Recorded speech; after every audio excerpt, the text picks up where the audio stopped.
अत्यंत महत्त्वाची बातमी आहे।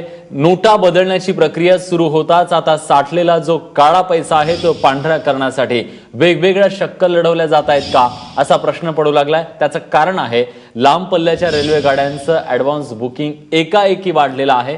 जळगावात तर अवघ्या 2 तासात 5 लाखांचं ॲडव्हान्स बुकिंग झालंय। मात्र सरकार या सगळ्यांवर बारीक नजर ठेवून आहे। अक्षय भाटकर आपले प्रतिनिधी आपल्या सोबत आहेत। अक्षय, नेमकं काय होतंय आणि कशा प्रकारे सरकार नजर ठेवत आहे?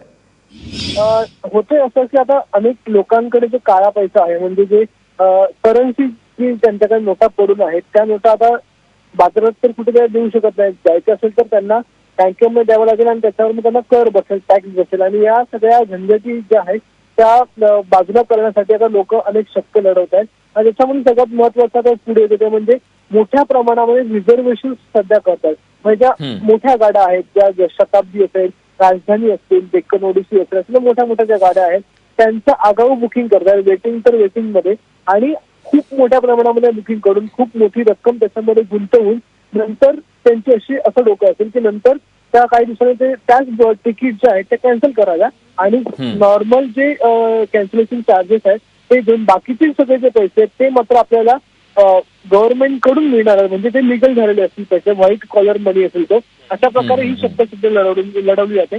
पण या सगळ्याकडे गव्हर्नमेंटचं म्हणजे सेंट्रल गव्हर्नमेंटचं खूप बारकाईने लक्ष आहे आणि असे कुठे कुठे मोठे मोठे तिकीटच्या बुकिंग झालेल्या आहेत, कोणी कोणी त्या केलेल्या आहेत, कोणत्या माध्यमातून केलेल्या आहेत, या सगळ्याकडे लक्ष ठेवलं जात आहे। 500 आणि 1000च्या नोटा याच्यामध्ये किती गुंतवल्या गेल्या हे देखील लक्ष ठेवलं आहे आणि त्याच्यानुसार कारवाई करून येणाऱ्या काळामध्ये या मोठ्या ज्या बुकिंग आहे, बल्क बुकिंग ज्या आहेत त्या कॅन्सल करून आणि अशा लोकांवर कारवाई करण्याचे आदेश जे आहेत ते आता सरकार देणार आहे।